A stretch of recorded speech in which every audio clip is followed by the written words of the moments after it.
Yeah, man. And you had the Impact Awards. I did. Very impressive. Thank you. Especially the star power that showed up.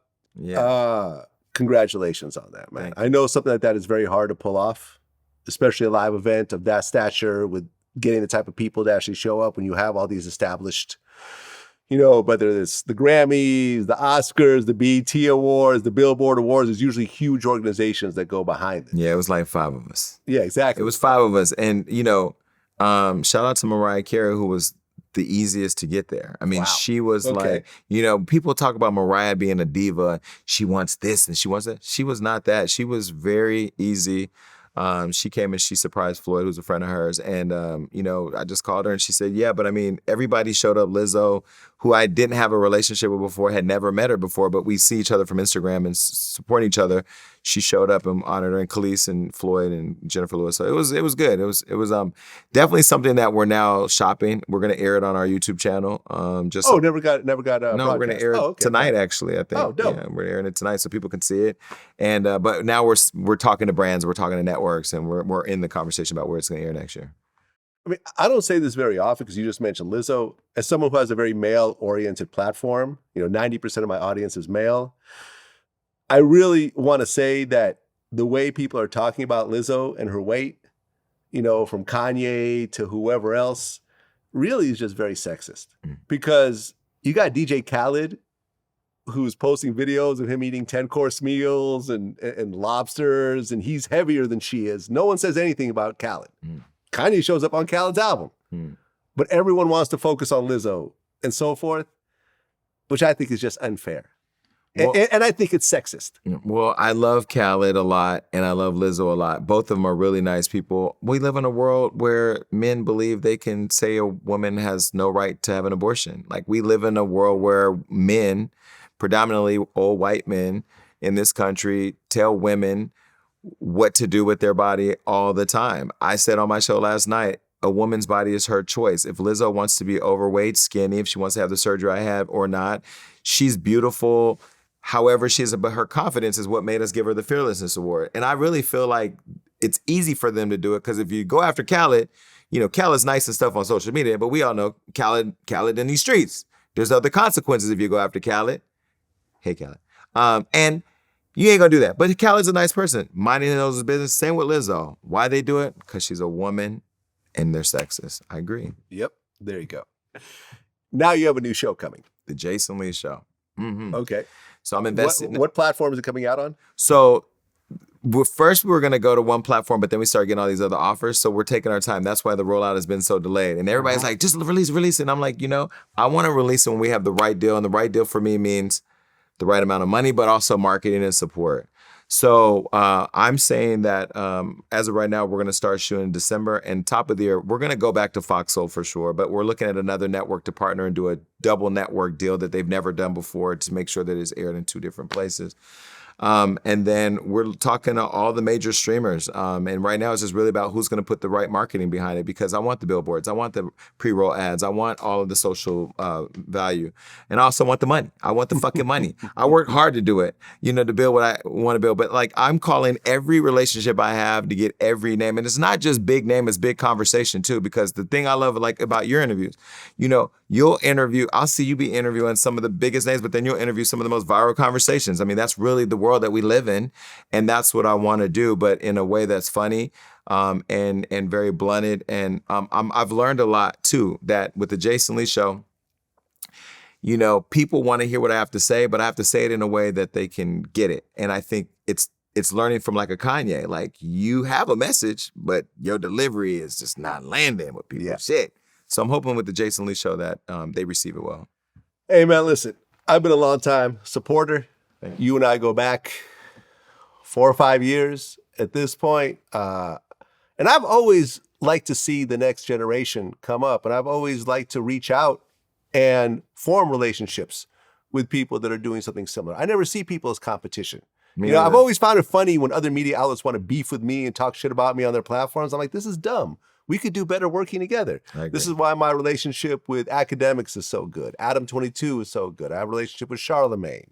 It's so crazy you say that, because you know what? I'm going to show you my phone before I leave.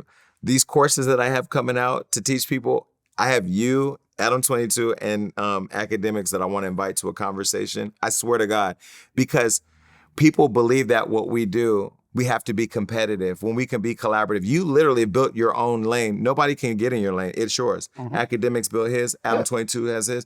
You all may talk about the same people. We all may talk about the same people. We all got our own thing. Right. And I feel like when you call me, it's always out of love and it's always out of respect. I feel the respect. Same with Robin from Baller or Angie from Shade Room. I don't hate for anybody. I want everybody to be able to be successful. And I kind of feel like when people are threatened, it's because you don't believe in yourself. If you believe in it has nothing to do with you. Right. Like I look at your YouTube and go, this motherfucker got goddamn, look at all these goddamn followers in this, and you talk about the numbers you're making, the money making. I'm like, goddamn, Vlad, give me the skills. But I don't hate on that. It motivates me to want to figure it out. And our conversations about content it's always been from how you can support me, how I can support you. And I feel like if we have more of that, especially like if somebody comes after you or comes after me and we can all come together, it's like we have a certain level of integrity to the work we have to do that doesn't have to be pointed against one another. Yeah, and we also all benefit when we do each other's platforms. You know what I'm saying? It's sort of like, you did my platform. If you want me to do yours, no problem. Me and academics, we sort of alternate. I'll do his show on Spotify, and then he'll come and do my show. I just did Adam's show. I would love to do that. Yeah, I just did No Jumper recently, and then Adam's gonna come do Vlad TV. I did Breakfast Club. I did Brilliant Idiots, and then Charlamagne's gonna come do my show again. Andrew Schultz. So you're gonna do the Jason Lee show, I get to flip the table and do my thing. Okay, yeah, cool. Of course, man, and that's how we all win. So to all the outlets out there that are hating on me, you, whoever else, Charlamagne, academics, like y'all are really missing out. Because we're all cool people. Like we all want to win and we could all win together, and we could win together a lot faster if we're working together. If I interview someone and someone hits me up and say, hey, can you give me this contact? Sure. I'm not going to guarantee they're going to do it, but I'll give you the contact. Can you tell Boosie I want to interview him? Sure. Wait, can I say something else? I don't know if you're talking about Peter Rosenberg, because he's the only motherfucker that hated on me. I'm going to say it on your show.